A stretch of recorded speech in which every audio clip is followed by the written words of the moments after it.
పిచ్చోడి చేతిలో రాయిలా మారింది డొనాల్డ్ ట్రంప్ వ్యవహారం. ఎప్పుడు ఏ నిర్ణయం తీసుకుంటున్నాడో, ఎందుకోసం తీసుకుంటున్నాడో అర్థం కాని పరిస్థితి ఏర్పడింది. రష్యాతో ఉక్రెయిన్ యుద్ధం చేస్తుంటే రష్యా దగ్గర ఆయిల్ కొనుగోలు చేయొద్దంటూ రష్యా దగ్గర ఆయిల్ కొనుగోలు చేస్తున్న దేశాలపై అడ్డగోలు సుంకాలకు తెగబడుతున్నాడు డొనాల్డ్ ట్రంప్. తాజాగా భారత్ పైన కూడా మొన్న ప్రకటించిన 25% సుంకాల కంటే, టారిఫ్స్ కంటే మళ్ళీ అదనంగా కొద్దిసేపటి క్రితమే మరొక 25% టారిఫ్స్ను ప్రకటించాడు. ట్రంప్ తీసుకున్న తాజా నిర్ణయంతో మొత్తం 50% సుంకాలని భారత్ పైన ఇంప్లిమెంట్ చేసినట్టు అవుతుంది. డొనాల్డ్ ట్రంప్ తీసుకున్న ఈ నిర్ణయం పట్ల సర్వత్రా వ్యతిరేకత వ్యక్తమవుతోంది. ఇప్పటికే బ్రిక్స్ దేశాలని బెదిరించాడు డొనాల్డ్ ట్రంప్. అంతేకాదు ఇరాన్ ఉక్రెయిన్కి మద్దతు ఇవ్వాలని డైరెక్ట్గా భారత్ని అడిగాడు. ఉక్రెయిన్కి ఎందుకు మద్దతు ఇవ్వరు మీరు అని నేరుగా భారత్ని ప్రశ్నించాడు. అంతేకాదు భారత్ ఆర్థిక వ్యవస్థ డెడ్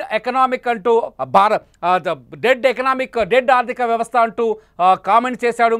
తన అహంకారాన్ని ప్రదర్శిస్తూ వస్తున్నాడు Donald Trump. At the same time మన శత్రు దేశమైన, మన పక్కలో బల్లెంగా మారిన పాకిస్తాన్కి మద్దతు ఇస్తూ వస్తున్నాడు. ఐ లవ్ పాకిస్తాన్ అంటాడు. ఆ పాకిస్తాన్ ఆర్మీ చీఫ్ మునీర్ని వైట్ హౌస్కి పిలిపించుకొని దావతిస్తాడు. ఇప్పుడు పాకిస్తాన్ పైన విధించిన సుంకాలను కూడా 19%కే పరిమితం చేశాడు. అంతేకాదు పాకిస్తాన్తో సైనిక సంబంధాలపైన తాజాగా ఒక కుట్ర కూడా బయటపడింది. ఏదైతే పహల్గామ్ దాడిలో, ఆ కుట్రలో ఒక చిన్న పాయింట్ చెప్తాను. పహల్గామ్ దాడిలో అక్కడి ఉగ్రవాదులు వాడిన కొన్ని గ్రెనేడ్స్ అమెరికా సప్లై చేసినట్టుగా భారత్ దగ్గర ఆధారాలున్నాయి. ఇదంతా చూస్తుంటే మనకు చైనా కంటే ప్రమాదకరంగా అమెరికానే కనిపిస్తోంది భారత్కి. చైనా కంటే డేంజరస్గా, చైనా నుంచి ఉండే ముప్పు కంటే ప్రమాదకరమైన ముప్పు మనకు అమెరికా నుంచి ఉన్నట్టుగా కనిపిస్తుంది. ట్రంప్ తీసుకుంటున్న ఈ పిచ్చి నిర్ణయాలపైన గతంలోనే అమెరికాలోని అంతర్జాతీయ వ్యవహారాల కోర్టు అతనికి మొట్టికాయలేసింది. ఆర్థిక వ్యవహారాల కోర్టు మొట్టికాయలేసింది. ట్రంప్ నిర్ణయాలతో అమెరికా పౌరులు తీవ్రంగా ఇబ్బంది పడతారని కూడా చెప్పింది. అయినా డొనాల్డ్ ట్రంప్ తన తీరు మార్చుకోవట్లేదు. తాజాగా భారత్ పైన ప్రతీకార సుంకాలు విధించాడు. చాలా స్పష్టంగా చెప్పాడు. ఒక గంట క్రితమే ట్రంప్ ఒక ప్రెస్ మీట్లో మాట్లాడుతూ భారత్ రష్యా విషయంలో నాకు ఎటువంటి ఇష్యూ లేదని చెప్పాడు. గంటలోపే మళ్ళీ అదనపు సుంకాలతో భారత్ పైన 50%కి అదనపు సుంకాలని పెంచాడు. మొత్తంగా ట్రంప్ తీసుకున్న ఈ నిర్ణయం భారత్ ఆర్థిక వ్యవస్థని, భారత్ అమెరికా మధ్య సంబంధాలపైన ఎటువంటి ప్రభావం చూపించబోతుంది? భారత ఆర్థిక వ్యవస్థకి ఏమైనా ప్రమాదకరంగా మారే అవకాశం ఉందా? ముఖ్యంగా అమెరికాకి వెళ్ళి అక్కడ వ్యాపారాలు, ఉద్యోగాలు చేస్తున్న మన ఎన్ఆర్ఐలపైన ఏదైనా ప్రభావం పడే అవకాశం ఉందా? అమెరికా నుంచి దిగుమతులపైన, ఎగుమతులపైన ఏదైనా ప్రభావం కనిపించే ఛాన్సెస్ ఉన్నాయి? ఇటువంటి చర్చ మొదలవుతుంది.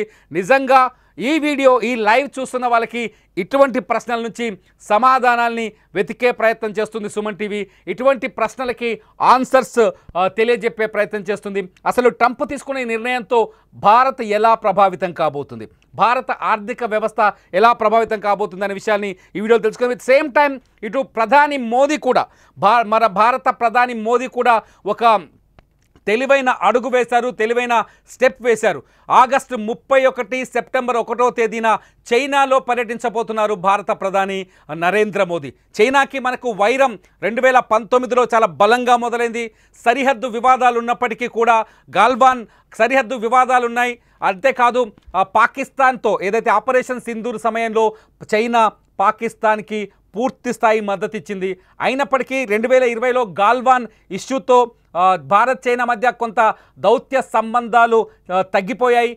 వీటన్నింటి నేపథ్యంలో తాజాగా రష్యాతో ఉన్న సంబంధాల నేపథ్యంలో తాజాగా మోదీ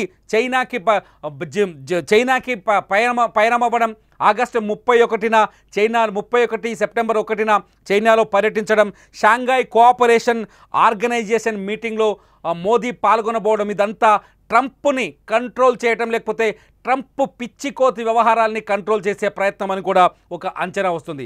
ఇదే సమావేశంలో షాంఘై కోఆపరేషన్ ఆర్గనైజేషన్లో డొనాల్డ్ ట్రంప్, భారత ప్రధాని మోదీ, రష్యా అధ్యక్షుడు వ్లాదిమిర్ పుతిన్తో కూడా సమావేశమయ్యే అవకాశం ఉంది. ఒకవేళ పుతిన్, జిన్పింగ్, మోదీ భేటీ అయితే ఈ సమావేశంలో ముగ్గురు కలిస్తే ఖచ్చితంగా అమెరికా సుంకాలపైన, అమెరికా ఓవర్ యాక్షన్ పైన, ట్రంప్ విపరీత నిర్ణయాలపైన కూడా చర్చ జరిగే ఛాన్స్ కనిపిస్తుంది. ఇది ప్రస్తుతానికి మన దగ్గర ఉన్న అప్డేట్స్. అసలు ట్రంప్ తీసుకున్న ఈ నిర్ణయాలు, అలాగే మోదీ చైనా పర్యటన ప్రభావం మన భారతదేశం పైన ఎలా ఉండబోతుంది? అంశాలన్నింటినీ మనతో చర్చించడానికి లైవ్లో జాయిన్ అవుతున్నారు ప్రముఖ ఆర్థిక వ్యవహారాల నిపుణులు, అంతర్జాతీయ ఆర్థిక వ్యవహారాల నిపుణులు, అట్లాగే హైదరాబాద్ సెంట్రల్ యూనివర్సిటీలో economics associate professor doctor Chittadi Krishna Reddy గారు ప్రస్తుతం మనతో లైవ్లో ఉన్నారు. నమస్కారం కృష్ణారెడ్డి గారు. నమస్తే అండి. కృష్ణారెడ్డి గారు, రకంగా కనిపిస్తున్నాయి రెండు ఒకేసారి బయటకు వచ్చిన రెండు న్యూస్ ఒకేసారి బయటకు వచ్చాయి. ఒకటి, అమెరికా అధ్యక్షుడు డొనాల్డ్ ట్రంప్ తన టారిఫ్స్ని ఇప్పటిదాకా 25% ఉండే ఇండియా పైన దాన్ని 50% పెంచాడు, ఇంకో 20% అదనంగా. రెండోది వచ్చేసి మన ప్రధాని నరేంద్ర మోదీ చైనా పర్యటన కూడా ఖరారైంది ఆగస్టు 31న. ఫస్ట్ ఈ రెండింటి ప్రభావం, అసలు ఈ ఎక్స్చేంజ్ ఎలా ఉండబోతుంది, ఈ సమ్మిళితం? అమెరికా అంటే ట్రంప్ ముఖ్యంగా అధికారంలో రావడానికి ముందు కూడా, అంటే వాళ్ళ ఎన్నికల ప్రచారంలో అమెరికా ఫస్ట్ అనే విధానాన్ని తీసుకొని అమెరికా ఆర్థికంగా వెనకబాటుకు ఇతర దేశాల నుంచి తమ దేశంలో ఉపాధి పొందుతున్న వారు, అదేవిధంగా ఈ దేశం నుంచి ఇతర దేశాలకు అవుట్సోర్సింగ్ ద్వారా ఎప్పుడైతే ఉద్యోగాలు కావచ్చు, నిధులన్నీ కూడా వెళ్ళిపోతున్నాయి, వాటన్నిటినీ కూడా మేము అడ్డుకట్ట వేస్తామని చెప్పేసి పోలింగ్కు వెళ్ళడం, తన అధికారంలోకి రావడం, ఆ నిర్ణయాలను ఒక్కొక్కటిగా అమలు చేస్తూ వస్తున్నట్టుగా కనిపిస్తూ ఉంది. కానీ వీటన్నిటికన్నా ఎక్కువ కూడా మీరు కరెక్ట్గా చెప్పినట్టుగా ట్రంప్ రోజుకొక ఆలోచన, అంటే ఏ రోజు ఏ రకంగా మాట్లాడతాడు, ఏ ప్రకటనలు చేస్తాడు అనేటువంటిది ఒక అంతుచిక్కని వైఖరి. క్లియర్గా ఒక బేస్లెస్గా ఎప్పుడూ అగ్రరాజ్యంగా వెలుగొందుతున్న అమెరికా అధ్యక్షుడి నోటి నుంచి ఇలాంటి అసంబద్ధమైనటువంటి ప్రకటనలు మన గత చరిత్రలో ఏ రోజు కూడా చూడలేదు. రెండవది, అమెరికా చరిత్రను మనం పరిశీలించినప్పుడు కూడా అమెరికా పూర్తిగా ఎప్పుడైతే తన అవసరాల కోసము స్వేచ్ఛ వాణిజ్య వ్యాపారం మాత్రమే ప్రపంచ దేశాల ఆర్థిక పరిపుష్టికి మూలమని చెప్పినటువంటి దేశం, ఫ్రీ ట్రేడ్ను ప్రమోట్ చేసి అన్ని దేశాలలో తమకు అవసరమైనటువంటి సహజ వనరులతో పాటు అన్ని వనరులను సమకూర్చుకొని అభివృద్ధి చెందిన తర్వాత ఇవాళ మళ్ళీ ఒక రక్షణాత్మక విధానానికి వచ్చి టారిఫ్ల పేరుతో భారత్ పైన ఇవాళ మైత్రి కొనసాగిస్తూనే, భారత్ మాకు మిత్రుడు అని చెప్తూనే, మోడీ కూడా మనకు ఎలక్షన్ టైంలో పరోక్షంగా ట్రంప్కు మద్దతు తెలిపినటువంటి సమయాన్ని అందరం ఆశించాము. భారత్తో అమెరికా సంబంధాలు పెరుగుతాయి అనుకున్నాం. కానీ ట్రంప్ యొక్క పిచ్చి వైఖరి వల్ల ట్రంప్కు ఆల్రెడీ అమెరికా పాకిస్తాన్తో ట్విన్ టవర్స్ పైన దాడి జరిగినప్పుడు కావచ్చు, లేదంటే టెర్రరిజం వల్ల నష్టపోయిన దేశాల్లో అమెరికా ఉన్నప్పటికీ కూడా ఈరోజు అవన్నీ మర్చిపోయి పాకిస్తాన్ను చేరదీస్తూ పాముకు పాలు పోసి పెంచినట్టుగా ప్రపంచ దేశాల్లో యుద్ధాన్ని పెంచి పోషించుకోవడం కోసం పాకిస్తాన్ను కాపాడుతూ ఇటు భారత్కు వెన్నుపోటు పొడుస్తున్నటువంటి పరిస్థితి కనపడుతూ ఉంది. ఇవాళ అమెరికా యొక్క డబుల్ స్టాండర్డ్ చూసుకుంటే ఈ రోజుకు యురేనియంను రష్యా నుంచి ఎక్కువ కొనుగోలు చేస్తున్న దేశాల్లో అమెరికా ఉంది. మూడో నెంబర్ 1 థర్డ్ కంట్రీ, అంటే అమెరికా ఇంపోర్ట్స్ చేసుకుంటున్న దేశాలలో యురేనియం నిల్వలు చూసుకున్నట్లయితే రష్యా నుంచి 3వ అతిపెద్ద దేశం, కొనుగోలు చేస్తున్న దేశం ఏదైనా ఉందంటే అది అమెరికా. అమెరికా రష్యా నుంచి కొనుగోలు చేస్తూనే ఉంటుంది. అమెరికా రష్యాతో వ్యాపార సంబంధాలు నెలకొల్పుకుంటుంది. భారత్ను మాత్రం మీరు రష్యాతో పెట్టుబడులు పెట్టకూడదు, అక్కడ ఉక్రెయిన్లో సామాన్య పౌరులు చనిపోతున్నారని ముసలి కన్నీరు కారుస్తూ, మరి అదే పాకిస్తాన్ భారతదేశం పైన దండు చేసి అమాయకులైనటువంటి, ముఖ్యంగా మతాన్ని ప్రాతిపదికన చేసుకొని హిందువులను ఊచకోత కోసినట్టుగా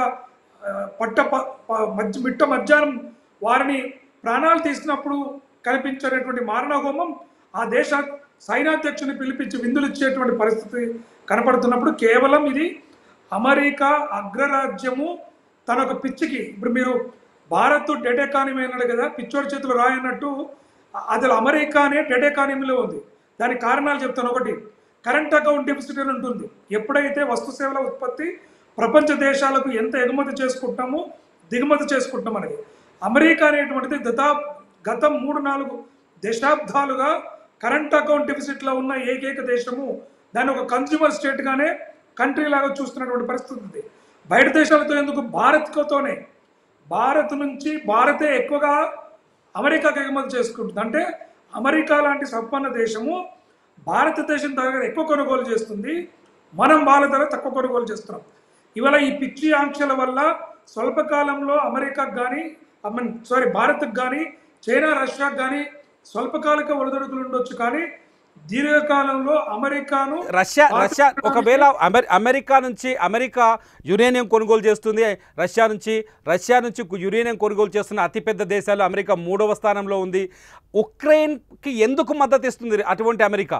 ఉక్రెయిన్ని అంటే నాటో దేశాలు ప్రభావితం కావద్దన్నది పుతిన్ స్టాండ్ చాలా క్లియర్గా ఉంది. ఉక్రెయిన్ ప్రభావితం అవుతుంది, నాటోకు దగ్గర అవుతుంది, అది రష్యా ఉనికికి ప్రమాదం అవుతుంది అనేది యుద్ధానికి మూల కారణం. పుతిన్ పదే చెప్తున్నారు ఈ మాట. అటువంటి ఇష్యూలో అమెరికా ఎందుకు చర్చలకు రాలేకపోతుంది? ఎందుకు పుతిన్ని బెదిరిస్తున్నాడు? రష్యాకి అనుకూలంగా ఉన్న దేశాల్ని భయపెట్టాల్సిన భయం ఎందుకు వచ్చింది అమెరికాకి? ఇవాళ ప్రపంచ దేశాలలో ఆయిల్ రిజర్వ్స్ కావచ్చు, రక్షణ డిఫెన్స్ ఆయుధాల వ్యాపారంలో కావచ్చు, రష్యా అంతకంతకు పెరుగుతూ పోతుంది, అమెరికాతో పోటీగా నిలబడతా ఉంది. అదేవిధంగా ఇవాళ నాటో వెనకాల ఉన్నటువంటిది కూడా అమెరికానే. ఎప్పుడైతే ఉక్రెయిన్కి ఇంత ఆ చిన్న కంట్రీ ఇవాళ వారితో సమానంగా పోరాడగలుగుతుందంటే అమెరికా లాంటి దేశం బ్యాకప్ ఇవ్వడం. ఎందుకంటే ఇటు ఈ పెద్ద దేశాన్ని పూర్తిగా అమెరికా కన్నుసన్నల్లో ఉంచుకోవాలంటే ఉక్రెయిన్ లాంటి ఒక స్ట్రాటజిక్ లొకేషన్ కనుక నాటో దేశాల కంట్రోల్లో కనుక ఉన్నట్లయితే రష్యా పైన అటాక్ చేయడానికి ఏ రోజైనా యుద్ధ వాతావరణం వస్తే సరిహద్దు దేశాలతోని, మనకు భారత్తో చైనా ఎట్లయితే సరిహద్దుతోని ఈ వన్ బెల్ట్ వన్ రోడ్ కావచ్చు, రకరకాల పద్ధతుల్లో చైనా సరిహద్దు విషయంలో చేస్తున్న నాటకాల లాగానే అమెరికా కూడా రష్యా చుట్టూ ఒక వలయాన్ని ఏర్పరిచి తన గుప్పిట్లో పెట్టుకోవడానికి అటు రష్యాని కానీ అమెరికాని కానీ చేస్తున్న ఎత్తుగడలు. అక్కడ ఆల్రెడీ చైనాను ప్రపంచ దేశాల్లో చులకన చేసింది, రష్యా పైన అనేక సాంక్షన్లు విధించింది. గతంలో కూడా మేము ఆర్థిక సాంక్షన్లు విధిస్తున్నాం అన్నప్పుడు రష్యా ఆర్థికంగా ఏ రకంగా కూడా కుంటుబాటు కాకపోవడంతో ట్రంప్ మేము వేసినటువంటి సాంక్షన్లు అమలు కావట్లేకపోవడానికి కారణం భారత్ క్రూడ్ ఆయిల్ 2022 ముందుకు రష్యా నుంచి కేవలం 2% కొనుగోలు చేసేది. ఇవాళ దాదాపుగా 35% మనము రష్యా నుంచి కొనుగోలు చేస్తున్నాము. భారత్ నుంచి యూరోపియన్ యూనియన్ కూడా క్రూడ్ ఆయిల్ కొంత ఈ మార్గం ద్వారా వెళ్తున్నాయి. అంటే అమెరికా ఏం చూస్తుందంటే భారత్ అంత అతిపెద్ద ఆర్థిక వ్యవస్థ మద్దతుతోని రష్యా ముందుకు వెళుతుంది, రష్యాను ఇండియాను రెండింటికి చెక్ చేయటము, భారత్ పైన ఒత్తిడి తెస్తే భారత్ కూడా ఇవాళ ఆర్థికంగా కుంటుబాటు అవుతుంది. ఎందుకంటే అంతర్జాతీయ మార్కెట్లో క్రూడ్ ఆయిల్ ధరలు విపరీతంగా ఉన్నాయి. ఇవాళ రష్యా మనకు చాలా చౌకగా అందుబాటులోకి తీసుకొస్తుంది. మరి అదే ట్రంప్ మన ఆర్థిక వ్యవస్థ కనుక ఆలోచిస్తే అమెరికా ఎంత పెద్ద ఎత్తున మనకు కొనుగోలు చేయడానికి క్రూడ్ ఆయిల్ ఎంత ఎగుమతి చేయగలుగుతుంది, రష్యా ఇచ్చిన దానికి సమాన ధరంగా ఇస్తుందా చెప్పాలి. లేదా కృష్ణారెడ్డి గారు ఇక్కడ ఒక ప్రశ్న ఉత్పన్నం అవుతుంది. ఒకవేళ ట్రంప్ తీసుకున్న ఈ డెసిషన్, ఇప్పుడు 50% టారిఫ్స్ విధించాలని డెసిషన్తో ప్రత్యక్షంగా భారత్ పైన కానీ, భారత ఉత్పత్తులపైన కానీ, భారత ఎగుమతులపైన కానీ తీవ్రమైన ప్రభావం చూపించే అవకాశం ఉందా? ఇది అమెరికా పౌరులకు ఇబ్బంది కాదా? ఖచ్చితంగా అమెరికా పౌరులు ఆల్రెడీ ద్రవ్యోల్బణంతో ధరల పెరుగుదలతో ఇబ్బందులు పడుతున్నటువంటి వారికి ఒకవైపు నిరుద్యోగం, ఒకవైపు ద్రవ్యోల్బణాన్ని అదుపు చేయలేక ట్రంప్ ఒక సిద్ధాంతం ఎలా కనపడుతుందంటే మనం భయపెట్టి వారిని భయాందోళన గురి చేసి ఒక నెగోషియేషన్ తీసుకొచ్చి టారిఫ్లను తగ్గించుకొని అమెరికా ఉత్పత్తులను కూడా పెంచుకోవాలి. ముఖ్యంగా భారత్ విషయంలో ట్రంప్ చాలా కాలంగా కోరుతున్నటువంటి, అంటే గత ప్రీవియస్ టర్మ్లో కూడా కోరింది ఏంటంటే మనం వ్యవసాయ రంగంలో దాదాపుగా 40% టారిఫ్లు పెడుతున్నాం. 35 నుంచి 40% అమెరికా నుంచి వ్యవసాయ రంగ ఉత్పత్తులు, అది టెక్నాలజీ కానీ ఉత్పత్తులు కానీ ఏవి కూడా భారతదేశంలోకి రావాలంటే 40% పన్నులు పెడుతున్నాం. ఎందుకంటే అమెరికాలో ఉన్నటువంటి ఆధునిక వ్యవసాయ పద్ధతులు, అక్కడ ఉండేటువంటి పంట విధానాలతో భారతీయ రైతులు పోటీ పడలేరు. కాబట్టి భారత్ వాటికి సుముఖంగా లేదు. కానీ ట్రంప్ కోరుతుంది ఏంటంటే మీరు వ్యవసాయ రంగాన్ని కూడా, ఐటీని, ఇండస్ట్రీస్, సర్వీస్ సెక్టార్ని ఎట్లయితే వదిలేసినారో ఈ వ్యవసాయ రంగాన్ని కూడా మాకు వదిలేయండి. మాకు వదిలేసినప్పుడు మాత్రం మాకు ఉత్పత్తులను పెంచుకోవడానికి, మా యొక్క వస్తువులను అమ్ముకోవడానికి భారత్ లాంటి దేశంలో ఒక సుముఖంగా ఉంటుందనేటువంటి ఒత్తిడికి భారత్ తలకొకపోవడంతో ఇవాళ ఈ టారిఫ్ వార్ను ముందుకు తీసుకొస్తున్నారు. కాకపోతే ఏంటంటే ట్రంప్ చేస్తున్న ఎత్తుగడలకి ఇవాళ భారత్ కూడా, మీరు ఇందాక మొదట్లో ఇంట్రోడక్టర్లో చెప్పారు, ఇటు చైనాకు రష్యాతో కూడా చర్చల కోసం ప్రధాని తీసుకున్నటువంటి నిర్ణయం. ఎందుకంటే ఇవాళ ఓన్లీ 3 దేశాలు అడగాలనుకుంటున్నాను నేను. ప్రపంచ దేశాలన్నిటిపైన కూడా టారిఫ్లను వేస్తూ ఇష్టానుసారంగా చేస్తున్నటువంటి విధానానికి చెక్ పెట్టడానికి తిరుగుబాటుకు ఒక ముందడుగా మనం చూడవచ్చు. భారత్, చైనా ఈ బ్రిక్స్ దేశాలు గనక అమెరికా మీద తిరగబడి మనం కూడా అంతే డబుల్ టారిఫ్ను కనుక చేస్తామని చేస్తే అమెరికా ఆర్థిక వ్యవస్థ కుప్పకూలిపోతుంది. దాంట్లో ఎటువంటి సందేహం లేదు. ఎందుకంటే ట్రంపే పదే పదే చెప్తున్నాడు, వేరే వాళ్ళు లేకుంటే వేరే గణాంకాలు అవసరం లేదు, మా ఆర్థిక వ్యవస్థ చిన్న భిన్నంగా ఉంది, మా పౌరులకు ఉద్యోగాలు లేవు, మా దగ్గర వస్తు సేవలు లేవు అని చెప్తూ ప్రపంచ దేశాలతో ఈ ఘర్షణ వైఖరి వల్ల ఆర్థిక వ్యవస్థ కుంటుపడుతుంది తప్ప మెరుగుపడదు. మనకు ఒక డెవలప్మెంట్ కనిపిస్తుంది. తాజాగా భారత ప్రధాని మోదీ నెలాఖరు అంటే ఆగస్టు 31వ తేదీన షాంఘై వెళ్తున్నారు, బీజింగ్ వెళ్తున్నారు. అక్కడ షాంఘై కోఆపరేషన్ సొసైటీ మీటింగ్ జరుగుతుంది. సో ఈ భేటీలో ట్రంప్ అంశం తెరపైకి చర్చకు వచ్చే అవకాశం ఉందా? పుతిన్ కూడా భేటీ అయ్యే అవకాశం ఉంది. భారత్కి చైనాకి మధ్య ఉన్న వైరం కొంత తగ్గే ఛాన్సెస్ ఉన్నాయి. ఎందుకంటే మొన్న రాజ్నాథ్ సింగ్ వెళ్ళినప్పుడు కొంత సుముఖమైన వాతావరణం కనిపించలేదు. ఈసారి ఈ ట్రంప్ అడ్డగోలు నిర్ణయాల తర్వాత పుతిన్తో చర్చల తర్వాత కొంత సుముఖమైన పరిస్థితులు ఏర్పడే అవకాశం ఉందా? నా అంచనా ప్రకారం ఏంటంటే చైనా ఈ బార్డర్స్ విషయంలో పెద్దగా తగ్గేటువంటి ఆస్కారం కానీ వాటిపైన పెద్దగా ఉండదు. కానీ వాణిజ్య సంబంధాల విషయంలో ఖచ్చితంగా కొంత మెతక వైఖరి, అంటే భారత్తో సత్సంబంధాలు పెట్టుకోవాలనేటువంటి ఆలోచన ఖచ్చితంగా ఉంటుంది. ఎందుకంటే అమెరికా నుంచి ఒత్తిడి అటు చైనాకు కావచ్చు, ఇటు రష్యాకు కావచ్చు, రాబోయే రోజుల్లో కొంత సమస్యలు ఉన్నాయి కదా చైనాకి ఆర్థికంగా. చైనా సమస్యలు కూడా ఉన్నాయి కాబట్టి ఖచ్చితంగా రాబోయే రోజులు అంటే వాణిజ్య సంబంధాలు మెరుగుపడిన తర్వాత, లేదంటే మన యొక్క, ఎందుకంటే గతంలో కూడా భారత్ ఎప్పుడు కూడా మైత్రి సంబంధాన్ని చైనాతో కోరుకున్నప్పటికీ కూడా మన ఫార్మాస్యూటికల్ ఎక్స్పోర్ట్స్ పైన అనవసరమైన బ్యాన్ విధించడం కావచ్చు, ఇట్లా అనేక రకాలైనటువంటి చర్యలకు నెగటివ్ చర్యలు అనేది చైనానే చేస్తూ వస్తుంది, బార్డర్ విషయంలోనే కాదు. ఒకవేళ చైనా కూడా ఇప్పుడున్న పరిస్థితుల్లో తన వైఖరి, తన కోసం, తన ఆర్థిక వ్యవస్థను కాపాడుకోవడం కోసం భారత్ లాంటి ఒక అగ్రరాజ్యం, ఒక పెద్ద ఆర్థిక వ్యవస్థ మద్దతు కూడా అవసరం కనబడుతుంది. కాబట్టి కొంత వాణిజ్య విషయంలో చైనా ముందుకు వచ్చే అవకాశం ఈ భేటీలో, అటు రష్యా కూడా మనకు చిరకాల మిత్రులు, అంటే ముఖ్యంగా సోవియట్ యూనియన్ ఉన్నన్ని రోజులు కూడా భారత్తో మంచి సంబంధాలు ఉన్నాయి. తర్వాత 90s కొంత ఆర్థికంగా చైనా వెనకబడిపోవడం, కొంత ఇబ్బందులు ఆ సమయంలో భారత్తో సత్సంబంధం లేకున్నా గత దశాబ్ద కాలంలో భారత్తో ఉన్నటువంటి అవినావ సంబంధాల నేపథ్యంలో రష్యా కూడా చైనాతో కొంత భారత్తో కలిసి పనిచేయడానికి కృషి చేయొచ్చు. కాబట్టి ఈ మూడు దేశాల నిర్ణయాలు అనేటువంటిది కేవలం మూడు దేశాల అధినేతలు కాదు, ప్రపంచం మొత్తం కూడా ఎదురు చూస్తుంది అమెరికా టారిఫ్లను. ఎందుకంటే స్వేచ్ఛా వాణిజ్యానికి అన్ని దేశాలు ఒప్పుకొని చేస్తున్నటువంటి చాలా సాఫీగా సాగిపోతున్న సమయంలో ఈ టారిఫ్ల గుదిబండ అన్ని దేశాలను ఇబ్బంది పెడుతున్నటువంటి సమయంలో అన్ని దేశాలు కూడా ఈ మూడు దేశాల వైపు చూస్తున్నాయి, ముఖ్యంగా భారత్ వైపు చూస్తుంది. భారత్ ఎప్పుడు కూడా ఒక నాన్ అలైన్ మూవ్మెంట్ కావచ్చు, ఎటువంటి ఒక వైపు సైడ్ తీసుకోకుండా అన్ని దేశాలతో సత్సంబంధాలు పెట్టుకోవడానికి ముందంటుంది. మన గతంలో కూడా చూసుకుంటే ఉక్రెయిన్ను, రష్యాను రెండు విజిట్ చేసినటువంటి ఏకైక ప్రధాని కూడా భారత ప్రధాని.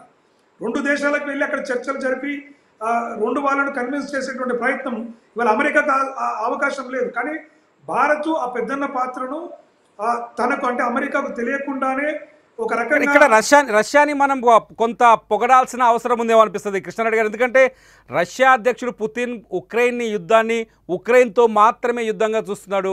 అమెరికా మాత్రం ఉక్రెయిన్తో యుద్ధాన్ని మొత్తం ప్రపంచ దేశాలతో యుద్ధంగా చూస్తున్నాడు. ఇక్కడ పుతిన్ సహనాన్ని మనం సమర్థించవచ్చా? 100%. అంటే ఇక్కడ రష్యాకు అమెరికాకు డిఫరెన్స్ ఏంటంటే, రష్యాకు సామ్రాజ్యవాద కాంక్ష లేదు.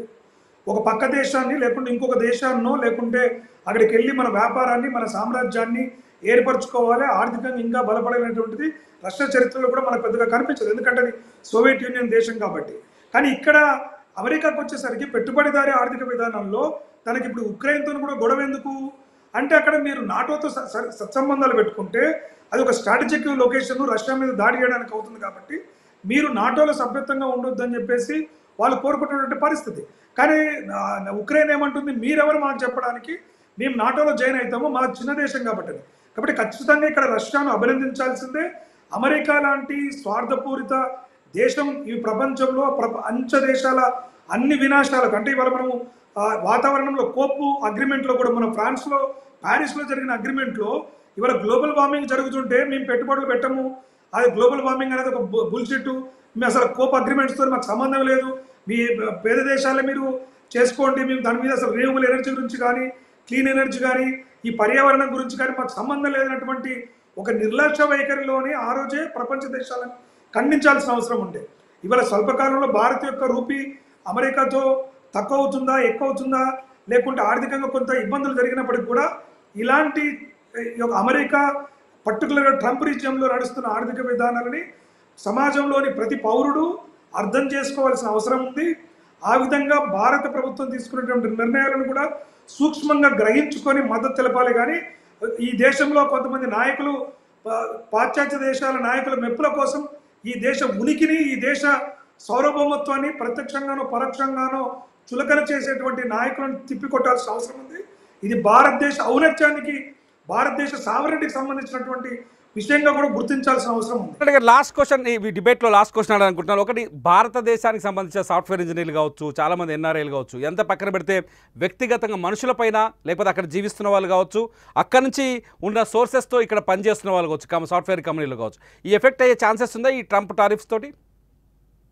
ట్రంప్ టారిఫ్స్తో కొంత మేరకు ఇబ్బంది కలుగుతుంది. ఎందుకంటే ఎప్పుడైతే టారిఫ్లు ఎక్కువగా అవుతాయో కొంత కాస్ట్లీ అవుతాయి, వాళ్ళ ఎక్స్పోర్ట్స్ తగ్గిపోతాయి. ఎప్పుడైతే ముఖ్యంగా భారతదేశంలో ఉన్న ఎగుమతిదారులు అమెరికాను బేస్ చేసుకొని చేస్తున్నటువంటి స్పైసెస్ కావచ్చు, ఇవాళ బాస్మతి రైస్ లాంటివి కావచ్చు, కొంతమంది ఇండియన్స్ తీసుకునేది కొంత ఒత్తిడికి, కొంత ధరల పెరుగుదలకు ఆస్కారము ఉంటుంది. కానీ ఓవరాల్గా ఎంప్లాయీస్ విషయానికి వస్తే అమెరికాలో నివాసము ఆల్రెడీ శాశ్వత నివాసమే, గ్రీన్ కార్డ్ హోల్డర్స్కి పెద్దగా ఇబ్బంది లేదు. కానీ ఇప్పుడు కొత్తగా వెళ్ళి అక్కడ గ్రీన్ కార్డు పొందాలనుకున్నా, అక్కడ చదువుకుంటున్నటువంటి వాళ్ళు అక్కడే ఉపాధి పొందాలనే కోరుకునే వారికి ఖచ్చితంగా కొంత ఇది ఒక ట్రబులెంట్ టైంగానే చూడాలి. ఎందుకంటే ట్రంప్ చాలా కఠినంగా వైఖరి అవలంబిస్తున్నాడు కాబట్టి కొంత తాత్కాలికమైన ఇబ్బందులు ఖచ్చితంగా మనం రాబోయే ఇంకా 1-2 సంవత్సరాలు ఈ ట్రంప్ నిర్ణయాలు మనకంటే ఇది మొన్నటి వరకు ఎట్లా ఉండే అంటే ఇది ఒక బెదిరింపేనేమో స్వల్పకాలికం అనుకున్నాం. కానీ ఇప్పుడున్న పరిస్థితులు చూస్తున్న ట్రంప్ పూర్తి సమయకాలము ఈ ఒడిదొడుకులతోని చేసే పరిస్థితి ఉంది. కాబట్టి కొంత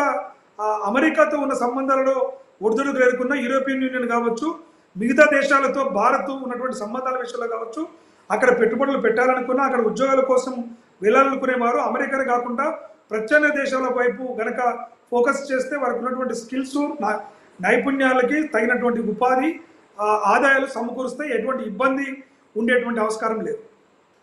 thank you very much Krishna Reddy గారు, మీ విలువైన సమయాన్ని మా కోసం కేటాయించినందుకు ధన్యవాదాలు.